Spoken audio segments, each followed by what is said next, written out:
Hello students, कैसे हैं आप सब। आशा करती हूँ आप अच्छे होंगे और अच्छे से अपनी पढ़ाई कर रहे होंगे। मैं मोनिका रावत आपका स्वागत करती हूँ आईसीटी वर्चुअल क्लासरूम देहरादून में। बच्चों, आज हम क्लास 10th का जो आपका सब्जेक्ट है साइंस, उसका chapter magnetic effect of electric current को कंटिन्यू करेंगे। पिछले लेक्चर में हमने ये जाना था कि गैल्वेनोमीटर क्या होता है। इसके साथ साथ हमने जो फ्लैमिंग का लेफ्ट हैंड और राइट हैंड रूल है ये भी पढ़ा था। आज हम इसके आगे के जो टॉपिक्स हैं उन्हें कंटिन्यू करेंगे। तो यहाँ पे हम एसी और डीसी के बारे में बात करते हैं और डीसी क्या होता है, ठीक है, और इन दोनों में डिफरेंस क्या है। एसी यानी ऑल्टरनेट करंट, जिसे आप प्रत्यावर्ती धारा कहते हैं। एक फिक्स टाइम इंटरवल के बाद इसकी दिशा परिवर्तित होती है यानी चेंज होती है। वहीं जब हम डायरेक्ट करंट या दृष्ट धारा की बात करते हैं तो यहाँ पे क्या होता है, आपकी जो धारा की दिशा होती है वो हमेशा सेम रहती है। एसी करंट की बात की जाए तो ऑल्टरनेटिंग करंट, आपके घरों तक जो धारा आ रही है, जो विद्युत धारा या करंट आपके घरों तक पहुंच रही है, वही आपकी एसी करंट यानी ऑल्टरनेटिंग करंट कहलाती है, ठीक है। और ये जो है आपके जो जितने भी आपके विद्युत संयंत्र है, चाहे जल विद्युत संयंत्र हो, ताप विद्युत संयंत्र हो, वहां इनका जो है प्रोडक्शन किया जाता है, वहां इनका उत्पादन किया जाता है और तारों के माध्यम से जो है घरों तक पहुंचाया जाता है। वहीं डीसी की बात की जाए तो डीसी आपका जो बैटरी होता है या सेल होता है, उसमें जो आपका करंट जो स्टोर होता है उसे हम डीसी कहते हैं, या उससे जो भी आपको धारा प्राप्त होती है वही आपकी डीसी करंट कहलाती है। कुछ टाइम बाद अपनी जो है दिशा को बदलता है। तो the AC changes direction after every 1/100 second, 1/100 second अंतराल में क्या होता है, जो एसी होता है, ऑल्टरनेटिंग करंट होता है, वो अपनी दिशा को बदलता है। That is the frequency of AC is 50 hertz. यानी जो एसी होती है या जो आपकी प्रत्यावर्ती धारा होती है, इसकी जो फ्रीक्वेंसी यानी आवृत्ति होती है वो कितनी होती है, इसकी जो आवृत्ति होती है वो आपकी 50 हर्ट्ज होती है। तो इस बात का आपको ध्यान रखना में क्या होता है, एक फिक्स टाइम के बाद धारा की दिशा बदलती है। तो यहाँ पे 1/100 सेकेंड में क्या होता है, धारा की दिशा यहाँ पे चेंज होती है यानी बदलती है। अब अगर हम एसी की बात करें तो एसी का एक बहुत बड़ा एडवांटेज है।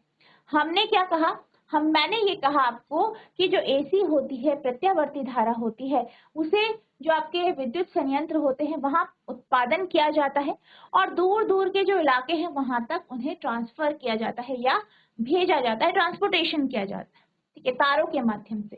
तो ये सबसे बड़ा इसका एडवांटेज है कि आप एसी को बहुत दूर तक भेज सकते हैं बगैर ज्यादा लॉस के। वहीं डीसी के केस में, डायरेक्ट करंट के केस में ऐसा नहीं होता। डायरेक्ट करंट की अगर आप बात करें तो हमें बैटरी सेल के रूप में ये मिलता है। तो जो डायरेक्ट करंट या डीसी होता है ये पोर्टेबल होता है, यानी आप इसे एक जगह से दूसरी जगह ले जा सकते हैं। लेकिन जब हम ट्रांसमिशन की बात करते हैं तो एसी का ट्रांसमिशन ज्यादा बेटर होता है। An important advantage of AC over DC is that electric power can transmitted over long distances without much loss of energy. यानी अगर हम एसी एसी और अगर एसी और डीसी में देखें तो जो एसी होता है इसको आप बहुत दूरी तक यानी बहुत लॉन्ग डिस्टेंस तक लेके जा सकते हैं बगैर ज्यादा लॉस के, यानी बगैर एनर्जी के लॉस के आप इसको बहुत दूरी तक जो है ट्रांसफर कर सकते हैं। तो ये आपका एसी का बेनिफिट है, ठीक है, इसे आप नोट करेंगे।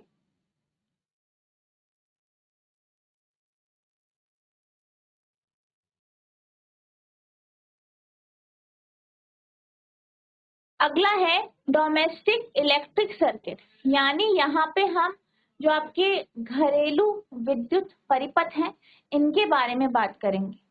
तो जब हम घरेलू विद्युत परिपथ के बारे में बात करते हैं तो यहाँ पे आपके पास 3 प्रकार की तारें होती हैं, अर्थ वायर, लाइव वायर और न्यूट्रल वायर, ठीक है। 3 प्रकार की आपकी यहाँ पे तारें होती हैं। अगर हम लाइव वायर की बात करें तो लाइव वायर वह तार है जो कि करंट फ्लो कराती है, यानी जिसके माध्यम से करंट आपके पूरे सर्किट में जाता है, घरेलू अर्थ में जाता है वही आपकी लाइव वायर कहलाती है। दूसरी आपकी न्यूट्रल वायर होती है, ठीक है। अब ये जो न्यूट्रल वायर होती है आप देख सकते हैं ब्लैक कलर की होती है, और ये आपकी लाइव वायर के साथ चलती है। तीसरी आपकी अर्थ वायर होती है। बेसिकली अर्थ वायर का जो यूज होता है वो कुछ इस तरीके से होता है कि ये आपके सॉकेट के जो आपका सॉकेट होता है उससे एक जो आपका होल होता है उससे कनेक्टेड होती है। और अगर कभी क्या होता है एकदम से एक्सेस करंट का फ्लो आ जाए, यानी बहुत ज्यादा धारा एकदम से प्रवाहित हो जाए, तो अर्थ वायर का ये काम होता है कि वो जो एक्सेस चार्ज है या जो भी चार्जेस हैं उनको क्या करती है, भूमिकरण कर देती है या अर्थिंग उसका कर देती है, ठीक है। तो ये आपका अर्थ वायर का कॉन्सेप्ट होता है। आप यहाँ पे देख सकते हैं कि लाइव वायर को जो आपके इलेक्ट्रिसिटी के बोर्ड फ्यूज होते हैं वहां पे जोड़ा जाता है। फिर आगे इलेक्ट्रिसिटी के मीटर से जोड़ा जाता है। फिर जहाँ पे आपके जो है मेन स्विच होता है, यानी जहाँ से आपके सारे सर्किट कनेक्टेड है, उस स्विच से इसे जोड़ा जाता है, न्यूट्रल वायर और लाइव वायर को। फिर इनको क्या किया जाता है, सॉकेट्स के जो आपके होल हैं उनसे जोड़ा जाता है, यानी एक होल से आपका अर्थ वायर होगा, एक से लाइव और एक से न्यूट्रल वायर, ठीक है। और यहाँ पर जो आपका पोटेंशियल डिफरेंस होता है वो 220 वोल्ट का होता है। तो आपका जो डोमेस्टिक सर्किट है उसका डायग्राम कुछ इस तरीके का है, ठीक है, नोट करें।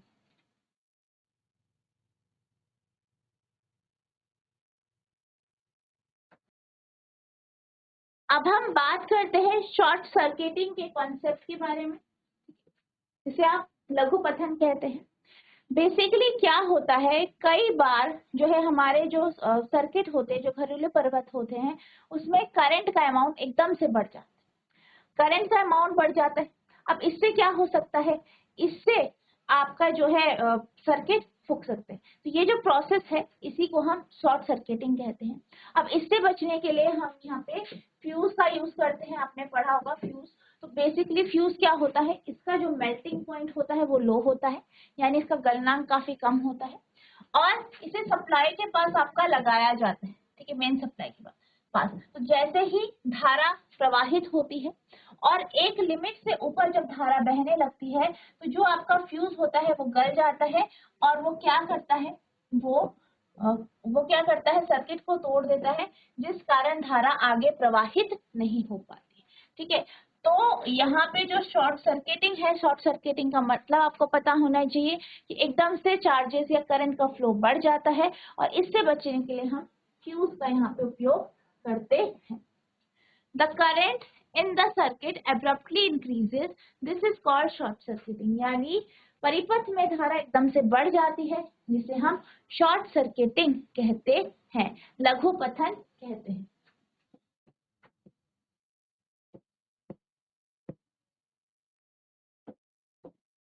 ठीक है, तो लघु पठन हम इसे कहते हैं, नोट करेंगे।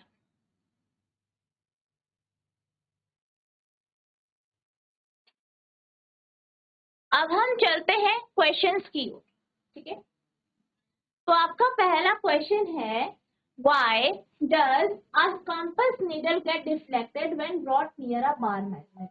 यानी यहाँ पे ये कहा गया है कि जो आपके कंपास की निडल होती है, जब उसे बार मैग्नेट के पास लाया जाता है तो वो डिफ्लेक्ट क्यों होती है, ठीक है। तो वो आपकी डिफ्लेक्ट क्यों होती है ये आपसे पूछा गया है। अब जैसे कि आप जानते हैं कि जो आपके कंपास होता है, मैग्नेटिक कंपास, इसके माध्यम से आप दिशा को निर्धारित करते हैं, ठीक है, नॉर्थ साइड साउथ डायरेक्शन आप बताते हैं। तो कंपास के माध्यम से हम नॉर्थ साउथ डायरेक्शन बताते हैं, और जो कंपास की सुई होती है वो भी एक छोटा सा एक मैग्नेट होती है। अब जब आप ये जानते हैं कि दो मैग्नेट को आसपास लाया जाता है, तो उन मैग्नेट पर क्या होता है, एक दूसरे के मैग्नेटिक फील्ड यानी चुंबकीय क्षेत्र का प्रभाव पड़ता है। इसी तरीके से ही जब हम बार मैग्नेट के पास जो है आपका जो मैग्नेटिक कंपास है उसे लेके आते हैं, तो क्या होता है, दोनों का जो मैग्नेटिक फील्ड है वो आपस में इंटरेक्ट करते हैं, दोनों के चुंबकीय क्षेत्र आपस में क्या करते हैं, इंटरेक्ट करते हैं, जिस कारण क्या होता है, आपका जो मैग्नेटिक कंपास की सुई है वो डिफ्लेक्ट हो जाती है, ठीक है। क्यों, क्योंकि दोनों की जो मैग्नेटिक फील्ड है या मैग्नेटिक फील्ड लाइन है वो आपस में इंटरेक्शन करती है, इस कारण यह होता है। अब हम आंसर की बात करते हैं, तो आंसर आप लिखेंगे the compass needle is a small magnet, यानी जो कंपास की नीडल होती है, जो कंपास की जो सुई होती है, वो एक छोटे से मैग्नेट की तरह व्यवहार करती है। When the compass needle is brought closer to a bar magnet, the magnetic field lines of the compass needle interact with the magnetic field line of bar magnet। तो क्या होता है कि जब हम एक छोटे कंपास को छड़ चुंबक के पास लेके आते हैं, तो जो आपका कंपास की जो निडल है, ठीक है, उसकी जो मैग्नेटिक फील्ड लाइन है, वो जो आपका मैग्नेट है उसके जो मैग्नेटिक फील्ड लाइंस है उनके साथ वो इंटरेक्ट करते हैं, which causes the compass needle to deflect। जिस कारण क्या होता है, जो कंपास नीडल होती है वो डिफ्लेक्ट होती है। ठीक है, तो इस बात का आपको ध्यान रखना है। ठीक है, नोट करें।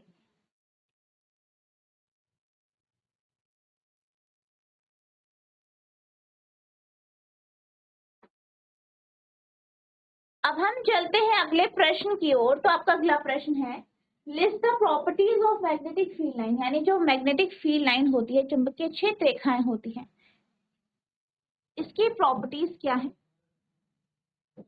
ठीक है, तो इसके बारे में हम बात करते हैं।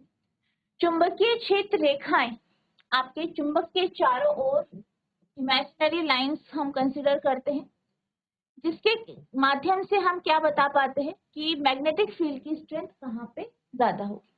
तो आप ये जानते हैं कि वो रीजन या वो क्षेत्र जहाँ पे फील्ड लाइंस बेहद घनी होती है, काफी डेंस होती है, वहां पे जो मैग्नेटिक फील्ड होती है वो क्या होती है, अधिक होती है। वहीं वो रीजन या वो क्षेत्र जहाँ पे मैग्नेटिक फील्ड लाइन दूर दूर होती है, ऐसे रीजन में क्या होता है, जो मैग्नेटिक फील्ड होती है वो काफी कम हो। नेक्स्ट, हमें एक और चीज पता है कि जो आपकी मैग्नेटिक फील्ड लाइन होती है वो क्लोज लूप की फॉर्म में होती है, वो कभी भी खत्म नहीं होती है। ये देखा गया है कि जब हम जो है चुंबक के बाहर की क्षेत्र रेखाओं की बात करते हैं, तो नॉर्थ से साउथ की ओर, ठीक है, उत्तर से दक्षिण की ओर क्या होती है, आपकी क्षेत्र रेखाओं की दिशा होती है। वहीं अगर हम मैग्नेट के भीतर की बात करें तो साउथ टू नॉर्थ होती है। ठीक है, साउथ टू नॉर्थ होती है, और ये एक क्लोज लूप बनाती है, बंद लूप यहाँ पे बनाती है। ठीक है, नेक्स्ट, कभी भी जो क्षेत्र रेखाएं हैं वो आपस में एक दूसरे को काटती नहीं है। क्यों नहीं काटती है, क्योंकि आप ये जानते हैं कि जो क्षेत्र रेखाएं होती है वो यूनिडायरेक्शनल होती है, यानी उसकी एक ही दिशा होती है। ठीक है, उसकी हमेशा एक ही दिशा होती है, और अगर वो एक दूसरे को काटेंगी तो उस बिंदु पर जो है क्षेत्र रेखाओं की जो दिशा होगी वो अलग अलग हो जाएगी, दो हो जाएंगी एक ही बिंदु पर, जो कि पॉसिबल नहीं है। तो इस बात, ये भी क्या है, आपके मैग्नेटिक फील्ड लाइन जो है प्रॉपर्टी। ठीक है, तो अब हम आंसर के बारे में बात कर लेते हैं। आंसर आप कैसे लिखेंगे, the properties of magnetic field lines are as follow, यानी चुंबकीय क्षेत्र रेखाओं की जो प्रॉपर्टीज है, जो गुण है, वो निम्नलिखित है। Magnetic field line do not intersect with each other, यानी जो चुंबकीय क्षेत्र रेखाएं होती हैं वो कभी भी एक दूसरे को काटती नहीं है। They emerge from north pole and terminate at the south pole, ये जो है नॉर्थ पोल यानी उत्तरी ध्रुव से निकलती है और दक्षिणी ध्रुव पे ये खत्म होती है। Inside the magnet the direction of the field lines is from south pole to north pole. तो क्या होता है, अगर हम मैग्नेट के भीतर की बात करें तो मैग्नेट के भीतर जो है ये साउथ से नॉर्थ की ओर होती। ठीक है, तो ये इनकी दिशा होती है। इस तरीके से आपको इसकी प्रॉपर्टीज लिखनी है, इसे आप नोट करें।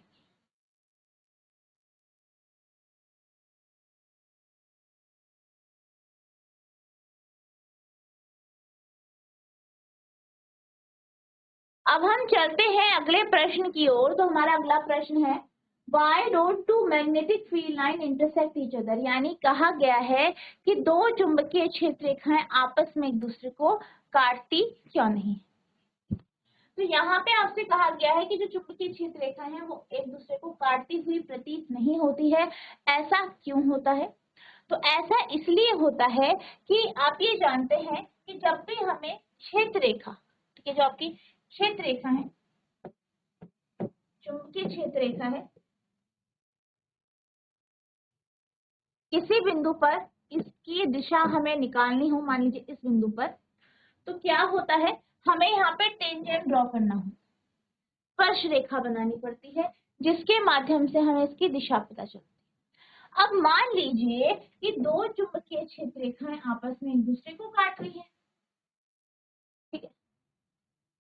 अब ऐसे ये काट रही है मान लीजिए, तो यहाँ पे इस बिंदु पर हम क्या करेंगे, दो टेंजेंट ड्रॉ करेंगे। इस बिंदु पर हम टेंजेंट ड्रॉ करेंगे, तो यहाँ पे क्या होगा, जब हम टेंजेंट या स्पर्श रेखा ड्रॉ करेंगे तो आप देख सकते हैं कि इस बिंदु पर हमें दो दिशाएं मिल रही, और ऐसा पॉसिबल नहीं होता क्योंकि आपकी जो चुंबकीय क्षेत्र रेखाएं हैं, ठीक है, जो आपकी चुंबकीय क्षेत्र रेखाएं हैं वो क्या होती है, उनकी सिर्फ एक ही दिशा होती है। कैसे, क्या होती है, एक ही दिशा होती है, ठीक है। तो इसकी क्या होती है, आपकी सिर्फ एक ही दिशा होती है, इसलिए ये जो है पॉसिबल नहीं है, ये होता नहीं है, ठीक है। आंसर की बात कर लेते हैं।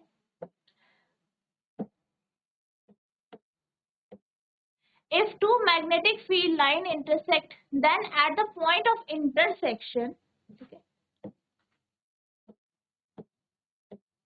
then at the point of intersection, the compass needle shows two different direction। यानी क्या कहा गया है, कहा ये गया है कि जब भी दो चुंबकीय क्षेत्र रेखाएं आपस में इंटरसेक्ट करती हैं, दूसरे को काटती हैं, तो क्या होता है, जो पॉइंट ऑफ इंटरसेक्शन होता है, जहाँ पे वो एक दूसरे को काट रही है, वहां पे जो है हमारे पास दो दिशाएं मिलती है।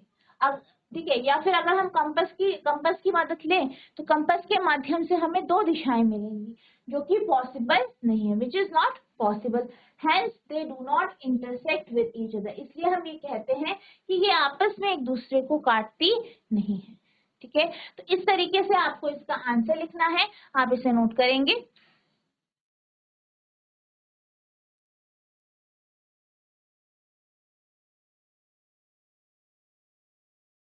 अब हम चलते हैं अगले प्रश्न की ओर। तो आपका अगला प्रश्न है, the magnetic field inside a long straight solenoid carrying current. यानी एक सोलोनॉइड है जिससे धारा प्रवाहित हो रही है, तो उसके अंदर, उसके भीतर, ठीक है, जो मैग्नेटिक फील्ड होती है वो कैसी होती है, आपसे पूछा गया है। पहला ऑप्शन है जीरो, यानी नहीं होती है। बी है decreases as we move towards its end, यानी जैसे जैसे हम इसके छोर की ओर जाते हैं वैसे वैसे ये कम होती जाती है। Increases as we move towards its end, यानी जैसे जैसे हम इसके छोर की तरफ जाते हैं ये बढ़ती जाती है। नेक्स्ट है सेम एट ऑल पॉइंट, यानी हर बिंदु पर ये बराबर होती है, ठीक है। अब यहाँ पे सोलोनॉइड की बात की गई है। सोलोनॉइड के बारे में आप क्या जानते हैं, सोलोनॉइड के बारे में आप ये जानते हैं कि सोलोनॉइड का जो है बिल्कुल एक बार मैग्नेट की तरह बिहेव करता है। इस पे जो मैग्नेटिक फील्ड यहाँ पे प्रोड्यूस होती है बिल्कुल बार मैग्नेट की तरह नॉर्थ से साउथ डायरेक्शन की ओर होती है, इस तरीके से, और इसका आकार, शेप वगैरह सेम होगा। एक और चीज आपने पढ़ी है कि जो सोलोनॉइड होता है उसका जो भीतर का हिस्सा होता है, ये जो हिस्सा है, यहाँ पे मैग्नेटिक फील्ड लाइन जो है वो पैरेलल होती है, यानी समानांतर होती है, पैरेलल होती है। पैरेलल का मतलब है बराबर दूरी पे होती है, यानी इस क्षेत्र पे जो मैग्नेटिक फील्ड होती है वो सेम रहती है, एक जैसी रहती है। क्यों, क्योंकि यहाँ पे क्या है, सारी लाइन पैरेलल है, यानी इनका घनत्व क्या है, सेम है, बराबर घनत्व है, इसलिए यहाँ पे क्या होती है, सेम होती है। तो मैग्नेटिक फील्ड लाइन, अगर आप सोलोनॉइड की बात करें चाहे आप बार मैग्नेट की बात करें, उसके भीतर जो है मैग्नेटिक फील्ड लाइन समानांतर होती है, जिसका अर्थ है कि मैग्नेटिक फील्ड के भीतर सेम होती है। तो यहाँ पे अगर हम आंसर की बात करें तो डी इसका आंसर होगा, is the same at all point, यानी हर बिंदु पर यह क्या होती है, सेम होती है, एक समान होती है। तो ये इसका करेक्ट आंसर होगा, इसे आप नोट करें।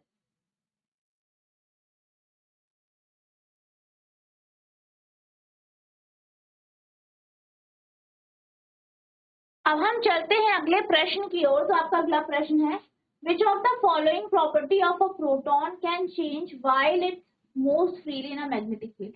यानी निम्न में से प्रोटॉन की कौन सी प्रॉपर्टी को हम चेंज कर सकते हैं जब वो मैग्नेटिक फील्ड यानी चुंबकीय क्षेत्र में मुक्त रूप से चल रही है, मूव कर रही है। There may be more than one correct answer, यहाँ पे आपके एक से ज्यादा करेक्ट आंसर हो सकते हैं। तो आपके ऑप्शन है, पहला है मास, बी है स्पीड, सी है वेलोसिटी, डी है मोमेंटम। द्रव्यमान, चाल, वेग, संवेग।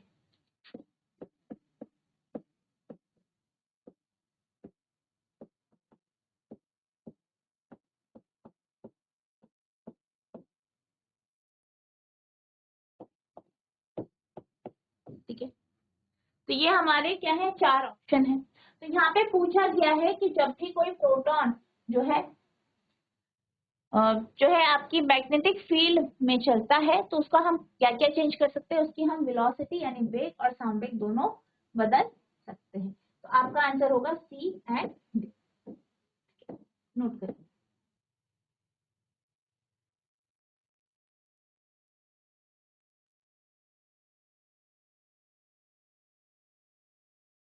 अगला प्रश्न है, state Fleming's left hand rule, यानी फ्लेमिंग का वाम हस्त नियम बताइए। तो जैसे कि हम फ्लेमिंग के लेफ्ट हैंड रूल में ये जानते हैं कि आपको क्या करना है, अपने बायां हाथ आगे स्ट्रेच करना है और जो आपका अंगूठा है, ठीक है, और तर्जनी उंगली और मध्यमा है, तीनों को आपको इस तरीके से परपेंडिकुलरली यानी लंबवत आपको इस तरीके से रखने हैं।